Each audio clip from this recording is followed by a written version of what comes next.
하나님은 늘 우리에게 좋은 것으로 주시는 분이심을 믿습니다. 아멘.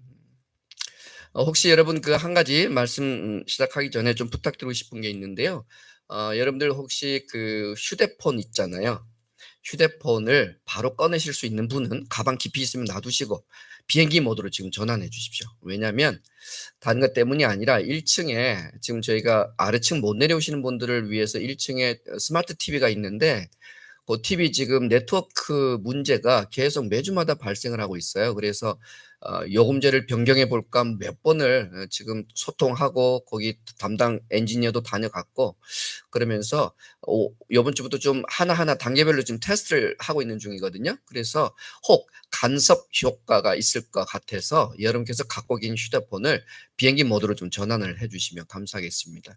지난주는 위에서 10번이 끊겼어요. 이 끊김 현상이 그렇게 일어날 수가 없는데 위에서 예배드리는 분께 제가 너무나 송구해요. 그래서 그렇게 좀 뭐 요금제 바꾸는 건 문제가 아닌데 그래서 그게 해결되냐가 또 사실은 단언을 못 하더라고요. 그래서 여러분께서 혹시 할 수만 있다면 비행기 모드로 1시간만 전환해 주시면 감사하겠습니다. 하실 수 있죠? 할렐루야. 네. 오늘 우리 말씀은 낮은 곳으로 임하신 예수님에 관한 말씀을 좀 드리고자 해요.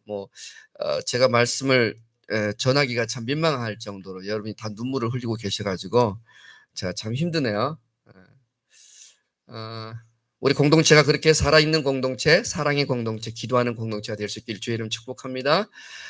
오늘 스피커로 두 분께서 발표하셨는데 그거 5분 발표하는 거 짧아서 그거 다 이야기 못했던 많은 이야기들이 있을 거예요. 그러니 저와 여러분 안에 함께 이런 살아있는 작은 공동체, 목장 공동체 꼭 이제 편성을 제가 하면 목장 공동체 참여하셔서 저분들처럼 우리도 함께 기도의 응답을 누리며 은혜 누리며 살 수 있게 되길, 그래서 신세계가 여러분의 인생 가운데 믿음의 신세계가 다시 활짝 열려 회복의 은혜를 누리시게 되길 주의 이름 축복합니다. 몇 가지 질문 한번 쉬운 질문 좀 드리면서 말씀 들어갈까요? 주의 천사가 예수님의 탄생 소식을 맨 먼저 알려준 사람은 누구였을까요? 예수님의 탄생 소식을 맨 먼저 가르쳐 준 사람은 누구였을까요? 오늘 우리가 본문을 읽었거든요. 오늘 본문을 읽었는데 아무도 대답을 못 하시니까 제가 대답할게요. 목자들이었습니다. 들판에 양을 치던 목자들이 예수님의 성탄 소식이죠. 성탄 소식을 제일 먼저 들었습니다. 의외로 말이죠. 잉태 소식은 마리아와 요셉이지만 출생하신 그 탄생 소식은 목자들이 제일 먼저 들었어요. 그렇다면 예수님이 출생하신 마을은 어디일까요?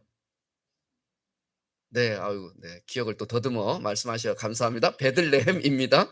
유다 땅 베들레헴이 태어나신 마을이었습니다. 자란 곳은 나사렛이란 동네에서 자랐고요. 그럼 한 가지 더, 마리아가 예수님을 출산한 장소는 어디일까요? 어디요? 네, 맞습니다. 마국간이죠. 마국간. 마가의 다락방 아닙니다. 마국간, 마국간입니다. 오늘은 그래서 이 이야기를 좀 잠깐 나누려고 해요. 성탄절을 맞아서 대림절 네 번째 4주 동안 우리가 지나면서 성탄절 주인공들에 관해서 제가 지금 한 주 한 주 이야기를 나누고 있습니다.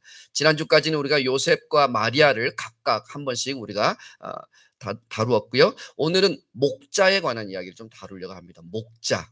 성탄 소식을 제일 먼저 전해 들었던 목자들 말이죠.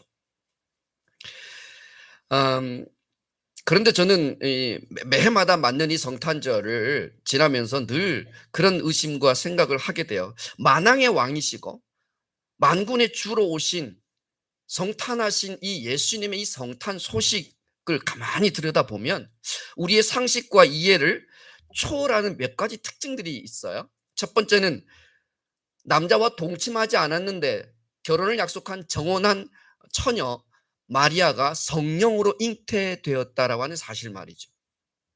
그걸 우리가 첫 번째 주에 다루었습니다. 그리고 두 번째는 말이죠. 오늘처럼 온 인류를 다스릴 임금의 탄생 소식, 예수님이 만왕의 왕으로 오시는 그 탄생 소식이 궁궐에 있는 임금도 아니고 고급의 관료들도 아니고 엘리트 종교 지도자들도 아니고 글도 모르는 까막눈들, 그리고 하루하루 밤이슬을 맞아가며 온 밤을 꼬박꼬박 세워 양들을 지키는 목동들에게 첫 번째 성탄 소식이 들렸다는 것도 우리의 이해를 초월합니다. 또 마지막으로 다음 주에 보게 될 것인데, 제일 먼저 아기 예수님께 경배했던 지식인들은 오히려 이스라엘 민족이 아니고 베들레헴으로부터 1600km나 멀리 멀리 떨어져 있었던 먼 동방의 이방인들이 와서 제일 먼저 예수님께 경배했다는 사실. 저는 이 성탄절을 즈음에 늘 이런 의심, 이런 의구심, 왜 예수님은 이런 모습으로 오실까? 왜 예수님은 이렇게 정말 우리의 상식과 우리의 이해를 초월하는 모습으로 오셨을까라고 하는 생각을 늘 해왔어요. 오늘 그러면서 목자들에게 첫 번째 성탄 소식을 전해준 이유가 무엇일까 한번 생각해 보면 좋겠습니다. 첫 번째입니다. 첫 번째는 예수님은 가장 낮고 낮은 사람들에게 오셨다라고 하는 것이에요.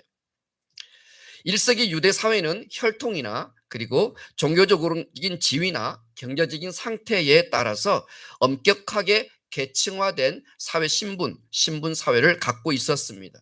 한번 보면 제일 위가 종교 지도자들, 대제사장, 제사장, 레위인들이 그 첫 번째 계층, 제일 높은 상류 계층입니다. 그 두 번째가 율법을 연구하고 가르치는 서기관들, 또 바리새인들, 이런 분들. 그리고 세 번째가 바로 귀족들입니다. 그리고 네 번째가 하층민입니다. 하층민들. 그런데 이 하층민들 가운데서도 다시 한번 그 세 분류가 나오는데 보니까 첫 번째는 숙련되어 있는 기술을 갖고 있는 사람들이에요. 목수, 어부 뭐 이런 분들이죠. 두 번째가 일용 노동자들, 남의 땅을 붙여서 먹는 가난한 농부들, 소작농 이야기 많이 나오죠, 성경에. 바로 소작농이었고, 오늘 우리가 보고 있는 목동이 바로 하층민들 가운데 두 번째 가운데에 해당이 돼요. 그리고 제일 밑바닥으로 보여지는 하층민은 몸에 장애가 있는 장애인들, 그리고 고아들, 그리고 과부들, 그리고 세리와 창녀를 제일 하층 계층의 부류로 그렇게 생각했습니다. 그리고 노예가 있었어요. 그러니까 오늘 성탄이라고 하는 이 기쁜 소식을 주의 천사가 와서 그 성탄 소식을 제일 먼저 가르쳐 준, 그래서 그 소식을 전해 들은 사람은 사제도 아니고 율법 학자들도 아니고 귀족도 아니고 누구예요? 하층민, 서민 중에 서민, 바로 그 목동들에게 제일 먼저 성탄 소식이 들려졌다는 것이에요. 종교적으로, 사회적으로, 경제적으로 그들은 비주류에 해당이 되었어요. 서민 중에 서민이었고 그저 하루 벌어 하루 먹고 살아야만 되는 그런 사람들이었습니다. 바람 막아줄 벽도 없고 지붕도 없고 변변치 않은 바닥에 누워서 추위와 더위와 싸우면서 밤 이슬을 다 맞고 비바람을 온몸으로 다 견뎌내며 몇 날 며칠을 바깥에 이제 양을 치면서 그렇게 살아야 했던 사람들이 바로 목동이었습니다. 내일의 희망이 없고 오늘 벌어 오늘 먹고 살아야 되는 직업, 가지지 못한 사람, 백도 없는 사람, 도와줄 사람도 없고 의지할 사람도 없고 정말 힘든 바로 그 사람들이 목동이었어요. 그런데 구주의 탄생 소식이 제일 먼저 그들에게 전해졌다는 사실이 놀라워요. 성탄의 소식을 입소문으로 들은 게 아닙니다. 귀 동량으로 들은 게 아닙니다. 하나님이 보내신 천사를 그들이 직접 만나 들판에서 양을 치던 바로 그 밤에 이 성탄의 소식을 그들은 직접 천사로부터 계시를 받았던 것입니다. 사랑하는 성도 여러분, 예수님은 왕궁에 있는 임금이나 고위 관료나 종교 지도자나 사회 권력층을 찾아가지 않았습니다. 애시당초 그들은 예수님께 관심 밖이었어요. 안중에도 없었어요. 거들떠 보시지도 않았어요. 오히려 가난한 사람, 힘없는 사람, 외로운 사람, 의지할 데 없는 사람, 좌절과 실패의 삶이 뒤엉켜서 어떻게 내가 견뎌내고 또 이 하루를 살아내야 할까 그렇게 고민하는 사람, 풍전등화처럼 삶이 위태위태한 사람, 바로 그 사람, 누군가의 도움을 간절히 필요로 하는 바로 그 사람, 위로와 격려가 필요했던 바로 그 사람을 주님은 제일 먼저 찾아갔다는 사실, 이것이 성탄의 첫 번째 메시지인 줄 믿습니다. 바로 그 사람이 저와 여러분 아닙니까? 왜 예수님은 이와 같은 사람을 먼저 찾아가셨을까요? 왜요? 그들을 사랑하셨기 때문입니다. 그들의 마음을 싸매어주고 또 그들을 치료하고 회복시켜 주시기를 원하셨기 때문에 그분은 높고 높은 임금으로 오셨지만 낮고 낮은 그렇게 정말 사회에서 비주류로 외롭고 쓸쓸했던 바로 그 인생들을 찾아오셨던 것이지요. 사람들은 그들에게 아무런 관심이 없었어요. 그러나 주님은 누구보다도 그들에게 먼저 관심을 두셨다는 것입니다. 주님이 그들을 먼저 기뻐하셨다는 것이에요. 그래서 그들을 너무 기뻐한 나머지, 그들을 너무 사랑한 나머지 그들에게 성탄의 소식을 제일 먼저 전해주고 싶었던 것이에요. 우리가 사랑하는 사람에게 기쁜 소식이 있으면 제일 먼저 전해주고 싶지 않습니까? 사랑하기 때문에 그렇습니다. 내가 그를 기뻐하기 때문에 그렇습니다. 내가 그를 좋아하기 때문에 제일 좋은 소식은 제일 먼저 전해주고 싶은 법이에요. 예수님의 성탄의 첫 번째 그 소식을 들은 자들이 바로 그와 같은 은혜를 입은 자들이에요. 누가복음 2장 14절 한번 읽어볼까요? 읽겠습니다. 지극히 높은 곳에서는 하나님께 영광이요 땅에서는 하나님이 기뻐하신 사람들 중에 평화로다. 하나님은 내세울 것 없는 목동 같은 우리 인생을 찾아오셨어요. 사회적 지위가 낮고 권력도 없고 고위 공직자도 아닌데 돈도 많지 않은데 유명한 가문도 아닌데 저기 산골짜기에 사는 내 고향 말하면 누구나 알아듣는 곳도 아닌 바로 그곳에 살았던 바로 우리를 주님께서 먼저 찾아와 주셨다는 것이죠. 학벌이 뛰어나지 않아도 괜찮습니다. 재물이 없어도 괜찮습니다. 자랑할 것, 내세울 것 없어도 괜찮습니다. 그것은 하나님 앞에 아무런 문제가 되지 않습니다. 성탄은 바로 그 사람에게 먼저 임하는 기쁜 소식이기 때문에 그렇습니다. 하나님께서 우리를 너무나 기뻐하셔서 우리를 너무 사랑하셔서 우리에게 성탄의 소식을 제일 먼저 가르쳐 주신 겁니다. 저와 여러분이 이 은혜가 아니면 어떻게 주님을 만납니까? 주님께서 왕들이 사는 왕국에만 계셨다고 한다면, 돈 많은 사람에게만, 권력 있는 사람에게만 관심이 있으셨다면 우리가 어떻게 예수님을 믿고 구원받아 이곳에 예배드릴 수 있냐 말이에요. 그것이 목동을 찾아간 예수님의 첫 번째 마음입니다. 두 번째는요, 예수님이 태어나신 마을 아까 말씀드렸는데 베들레헴이었습니다. 베들레헴. 왜 예수님은 베들레헴에 왜 거기에서 태어나셨을까?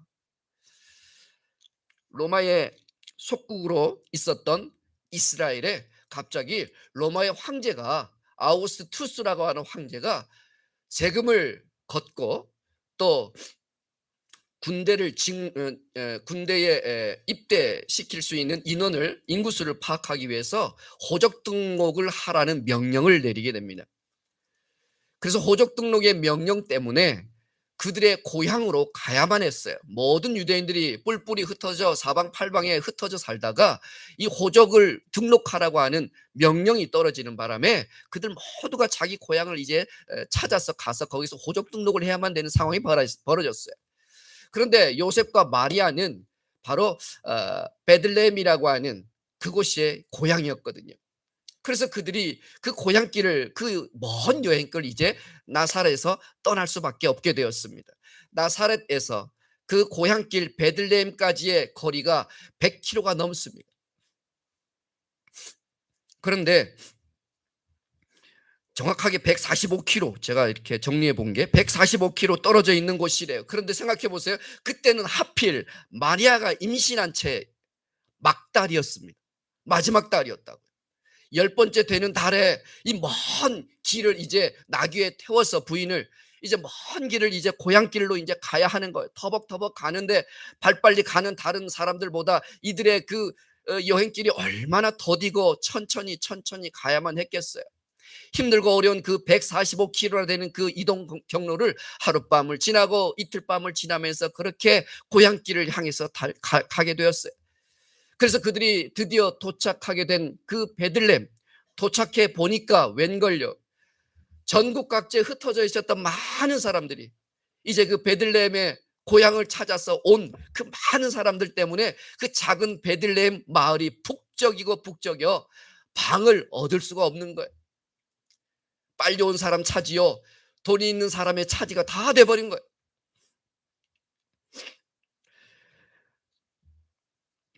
베들레헴은 당시에 굉장히 작은 산골 마을이었거든요.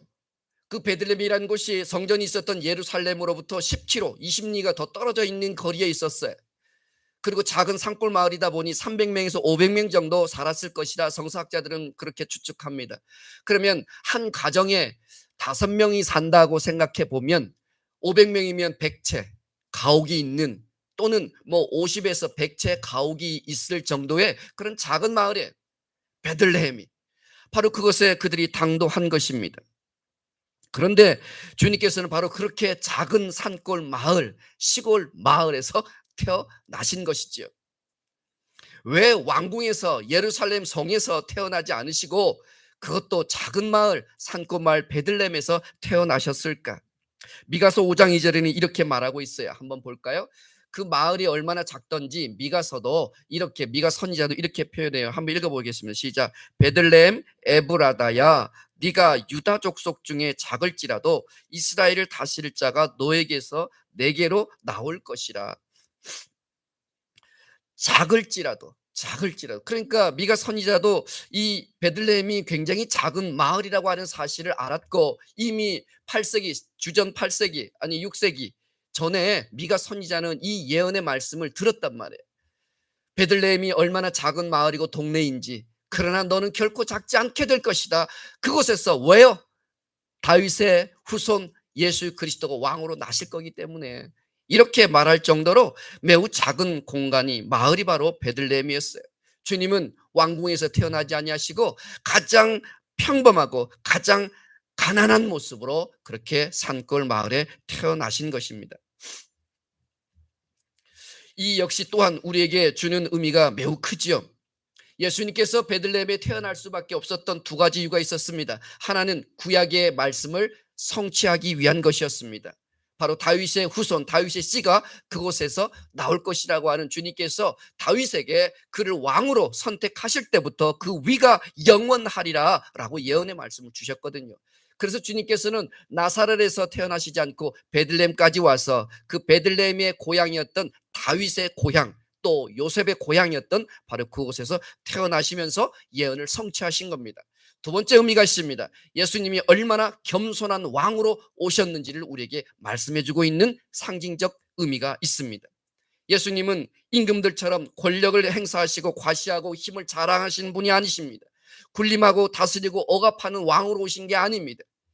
오히려 작은 사람, 작은 무리, 작은 공동체, 마음이 가난한, 바로 겸손한 바로 그 사람들을 찾아오신다는 것이에요. 바로 겸손의 왕으로 우리 가운데 오셨다는 것을 말씀합니다. 자신을 낮추시고 또 낮추시고, 자신을 비우시고 또 비우시고, 모든 힘과 권력을 부릴 수 있지만 그것들을 내려놓으시고, 당신의 하늘 보좌의 그 지위를 다 포기하시면서까지 천하고 천한, 낮고 낮은 사람을 찾아오셨고, 가난한 동네, 산골 동네를 찾아오셨고, 오늘 저와 여러분을 찾아오신 겸손의 왕이신 줄 믿습니다.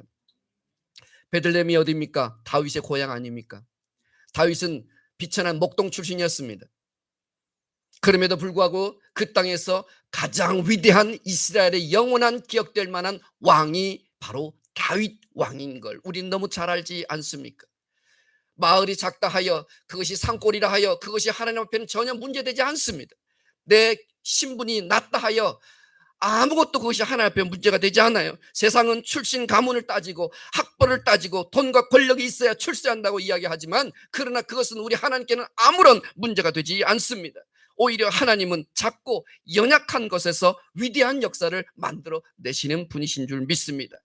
토기장이 되신 하나님께 우리가 붙들리게 되면 우리는 최고의 걸작품으로 만들어지는 줄 믿습니다. 가장 값진 작품으로 빚어낼 수 있는 분이 여호와 하나님이십니다. 마을이 작고 출신 성분이 낮은 것이 문제가 아니라 우리가 하나님을 진정 만났느냐가 진짜 문제입니다. 저와 여러분은 이 대림절을 지나면서 성탄절을 기다리면서 진정 내 출신가문 내 배경 학문이 중요한 게 아니라 하나님을 진심으로 만나야 되는 기간이요, 그 은혜를 내가 입어야 되는 기간으로 삼고 기도할 수 있게 되길 주의 이름으로 축복합니다. 세 번째인데요, 예수님께서 베들레헴에서 나신 것도 참 놀라울 일인데, 세 번째는 마국간에서 태어난 거 아십니까? 마국간에서 태어나셨는데 그 마국간 중에서도 구유에 누워 계신 것을 목자들이 가서 발견하게 되죠. 이거는 제가 다른 그림을 그리려다가 GPT한테 그려달라고 표현을 이렇게 부탁을 하려다가 정말 뒤져봤어요. 자료가 있는지. 그랬더니 목자들의 교회가 있습니다. 그 베들레헴에 그 교회 안에 있는 성화가 이렇게 벽화로 그려져 있는 성화가 바로 동굴 이고 요셉과 마리아가 그다음에 구유에 누인 강보에 쌓인 아기를 보고 있는 모습입니다. 좌우에 좀 흐릿해서 안 보이는데 목동들이 그렇게 좌우에 지금 서서 그 아기를 보고 있는 장면이에요. 목자들은 천사의 말을 듣고서는 즉시 빠른 걸음으로 예수님이 태어나신 그곳이 어디인지를 찾으러 마을로 들어갔습니다. 그들은 이미 마을에서 떠나서 들판에서 양을 치고 있었을 때였으니까 정말 주님이 태어났나? 우리 구주 그리스도가 우리 마을에 오셨나? 정말 천사의 말이 맞나 싶어 확인하기 위해서, 보기 위해서 그들이 한 걸음에 달려갔습니다. 그런데 정말 거기에 예수님이 태어나신 것을 보게 되죠. 그런데 놀라운 것은 여관방이 아니라 동물들이 있는 마국간이었다는 사실입니다. 이미 베들레헴 마을에는 전국 각지에서 호적하러 왔던 많은 유다지파 사람들로 북적였고 더 이상 방을 구할 수가 없었던 처지와 형편이었기 때문에 그렇게 될 수밖에 없었던 것이죠. 그래서 목동들이 가서 본 세 가지 특징, 하나는 마국간에서 태어났다는 것, 그리고 예수님께서 구유에 누워 계셨다는 것, 그리고 구유에 누워 계신 예수님이 강보에 쌓여 있다는 이 세 가지 사실을 성경은 우리에게 또박또박 말해주고 있습니다.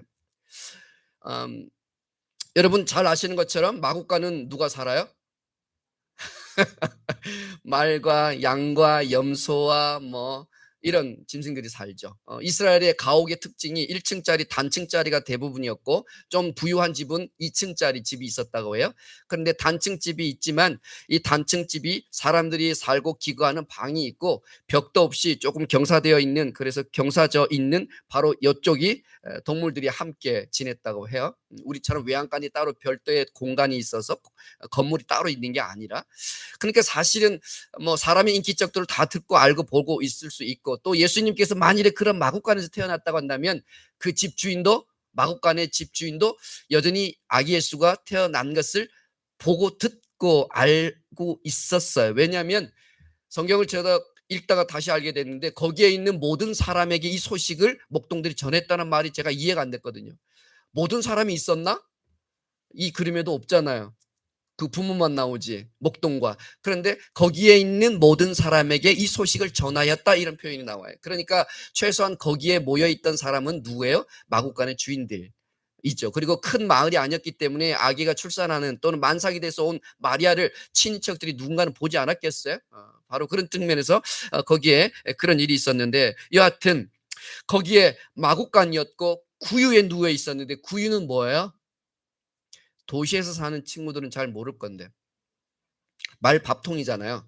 말이 밥 먹는 밥그릇이에요, 그게. 그래서 다른 성경 버전에는 뭐라고 되어 있냐면 구유를 여물통 이렇게 번역도 되어 있습니다. 소 여물 준다는 말씀 아시죠? 바로 여물을 담아서 소에게 먹이는 그 밥그릇이 바로 구유입니다. 근데 거기에 강보에 쌓여 있다라고 하는 표현을 써놨어요. 이 강보라고 하는 말이 뭐냐니까, 이 원어는 그 강보라는 말의 의미가 찢다라는 뜻입니다. 찢다. 그러니까 배에 천을 갖다 이렇게 찢는 거, 이해하시죠? 그래서 이 강보라고 하는 말은 그 당시에 가장 평범하고 가난한 가정에서 사용되었던 도구로 그렇게 알려져 있어요. 그래서 이 예수님께서 그 강보로 그렇게 쌓여 있는 것이죠. 이 강보라는 말은 그래서 누가복음 오늘 본문에 딱 한 번만 쓰입니다. 아무리 비천하고 아무리 가난해도 마국간에서 태어나신 분 손 들어보세요. 네, 너무 웃음 말도 안 되는 질문을 드린 거죠. 네. 요즘 아이들은 다 산부인과 뭐 의료 시설이 잘 갖춰져 있는 또 전문인들이 기다리면서 아이를 받는 출산 과정을 겪지만 우리 부모님 세대는 다 이미 병원이 그때는 없었잖아요. 집에서 다 문고리 잡고 태어났다 하시더라고요. 처음에 목자들은 너무 깜짝 놀랐어요. 만유의 주님, 만왕의 왕께서 어떻게 마국간에서 태어나시지? 그것도 깜짝 놀랐는데 가서 들여다보니 말구유, 말 밥통 위에 뉘어 계시는데 거기에 강보로 쌓여 계시는 것이죠. 너무나 처음에는 당황했고 깜짝 놀랐을 거예요. 정말 이런 일이? 그런데 가만히 생각해 보니까 이 상황을 가만히 생각해 보니까 양의 똥오줌 냄새가 쾌쾌하게 배어있는 자신들의 모습과 동물들의 오물 냄새가 나는 마국간의 구유에 뉘어 계신 예수님의 모습이 너무 닮은 꼴인 거예요. 목동들에게는 마국간이 너무 익숙한 곳 아닙니까? 양우리, 소우리가 너무 그들에게는 익숙한 공간이에요. 그런데 바로 그곳에서 예수님을 구주이시고 하나님의 아들이신 그리스도를 그들이 만난 것이죠. 냄새나는 마국간 구유 같은 자신들의 인생에 예수님이 오셨으니 그것 자체가 놀라움을 지나 이제는 은혜요 감사가 되기 시작한 것이에요. 그래서 기쁨과 감사가 그들 안에서 샘솟기 시작합니다. 삶의 희망을 갖게 됩니다. 내일에 대한 기대가 생깁니다. 가족들을 건사할 그 힘이 다시 샘솟기 시작했던 것입니다. 천사들에게 들은 이야기가 이제 생각났어요. 그래서 그들의 이야기를 그들에게 모인 그 모든 사람, 요셉과 마리아의 뿐만 아니라 거기에 모여있는 많은 사람들에게 이렇게 이야기하기 시작합니다. 베들레헴의 구주가 태어나셨습니다. 그분은 하나님의 아들이시오 그리스도이십니다. 천군과 천사가 하나님을 찬송하며 그 환상을 우리 가운데 계시해 주며 알게 해 주셨습니다. 지극히 높은 곳에서는 하나님께 영광이요 이 땅에서는 하나님이 기뻐하시는 사람들 가운데 평화로다라고 말씀하셨습니다. 그는 겸손하셔서 이렇게 작고 초라한 마을에 나셨습니다. 가난하고 보잘것없는 비천한 우리 가운데 오셨습니다. 그들은 그렇게 예수님의 나심의 이 소식을 그들에게 전하고 그 기쁜 소식을 나누었습니다. 목자들은 이제 더 이상 그들의 삶을 슬퍼하지 않았습니다. 그들의 삶을 더 이상 한탄하지 않았습니다. 자신들을 제일 먼저 만나주신 하나님 때문에 삶의 위로가 되었던 것입니다. 다시 세상을 살만한 힘이 생겼고 내일에 대한 기대와 설렘을 갖게 된 것이죠. 초라하고 냄새나는 마국간 같은 인생에 주님을 만났으니 주님의 향기가 가득 차기 시작했습니다. 저와 여러분, 이 대림절 세 번째 주를 지나고 이제 마지막 한 주를 남긴 이쯤에 예수님을 이렇게 만나야 하지 않겠습니까? 내 삶이 슬프고 내 삶이 박복하다고 말하고 내 삶이 고난과 환난이 끊이지 않는다고 이야기하는 바로 그 삶의 자리에 누가 오십니까? 예수 그리스도께서 그 어렵고 힘든 자리 가운데, 내 슬픔의 자리 가운데, 내 고통의 자리 가운데, 내 오래된 기도의 자리 가운데 주님이 내려오신다는 거예요. 주님이 오셔서 우리를 만나 주신다는 거예요. 바로 그 겸손의 왕, 온유하신 왕, 그 주님을 이 대림절에 꼭 깊이 만날 수 있는 은혜가 있길 주의 이름으로 축복합니다. 전라북도 남원시 동면 건질이 417번지, 이게 제 고향입니다. 놀라셨죠? 가난한 농부의 집에 자랐던 제가 예수님을 만난 것은 은혜요 감사입니다. 그 가난한 동네 가난한 농부의 집에 예수님이 오실 거라 제가 어찌 감히 생각하고 상상이나 했겠습니까? 만일 주님이 왕궁에서 태어나셨더라면, 돈 많고 권력 많은 사람을 찾아가셨다면 내가 예수님을 일찍 만날 수 있었을까요? 나같이 가난하고 부족하고 연약하고 자랑할 것 없고 그래서 그런 인생이었는데, 삶에 희망이 없었고 꿈이 없었는데 주님께서 저를 포기하지 않으시고 무관심하지 않으시고 나를 기뻐하셔서 성탄의 기쁜 소식을 나에게 가르쳐 주셨으니 내가 구원받았으며 그것이 내 인생의 가장 큰 은혜요 감사가 되지 않겠습니까? 저의 인생만 그렇습니까? 여러분은 여러분의 태어난 곳이 왕궁입니까? 여러분의 부모님이 임금님이고 왕이 출신입니까? 우리 모두는 그런 위대하고 찬란하고 화려한 그런 출신 배경을 가진 분이 없으실 거예요. 그러나 주님께서 우리를 그렇게 그 산골 골짜기 숨어 있으려고 했던 바로 그 자리까지도 주님께서 우리를 찾아오시지 않았습니까? 여러분이 먼저 찾기 이전에 주님이 먼저 여러분을 바라보셨고, 주님이 여러분을 주목하셨고, 주님이 여러분을 찾아내셔서 그 삶의 자리까지 찾아오신 것이에요. 그것이 바로 우리가 구원받은 은혜인 것이죠. 사랑하는 성도 여러분, 하나님 앞에 자신이 비천하고 불쌍하고 가엾고 박복한 사람이라고 느껴지십니까? 걱정하지 마십시오. 슬퍼하지 마십시오. 미래에 대한 두려움으로 떨지 마십시오. 우리 주님께서는 바로 그런 사람들을 찾아오시는 분이십니다. 냄새나는 마구간 같고 침 묻은 구유 같고 죄의 냄새로 가득 찬 나를 만나기 위해서 하늘의 영광과 그 보좌를 내려놓으시고 이 땅 가운데 나에게 찾아와 주신 분, 그분이 바로 예수 그리스도이십니다. 냄새나는 내 인생, 불쌍하다 슬픔 갖고 있고 한탄하는 내 인생을 주님은 마다하지 않으시고 기꺼이 나와 함께 하기를 원하십니다. 이제부터 한숨 쉬지 마시고 찬송하는 인생이 되시길 주의 이름으로 축복합니다. 목자들은 아기 예수님을 만나고 더 이상 그들의 인생을 한탄하지 않았고 슬퍼하지 않았습니다. 오히려 그들은 하나님께 영광을 돌리며 찬송하며 돌아갔다고 말합니다. 어디로요? 삶의 터전으로요? 가정으로요? 일터로요? 그렇게 그들은 희망과 그 삶의 그 행복을 가지고 돌아갔다는 것이에요. 그들의 입가에는 웃음이 가득했고 마음에는 기쁨과 평안이 넘쳐났습니다. 사랑하는 성도 여러분, 아기 예수님을 진심으로 만나시는 성탄절이 되시길 축복합니다. 여러분의 눈물을 닦아주실 것이고 여러분의 슬픔을 위로해 주실 것이고 평안과 희망과 기대를 주실 것입니다. 이 기쁜 소식에 감사하고 감격하고 이 기쁜 소식을 우리 가족들에게도 나누어 주어야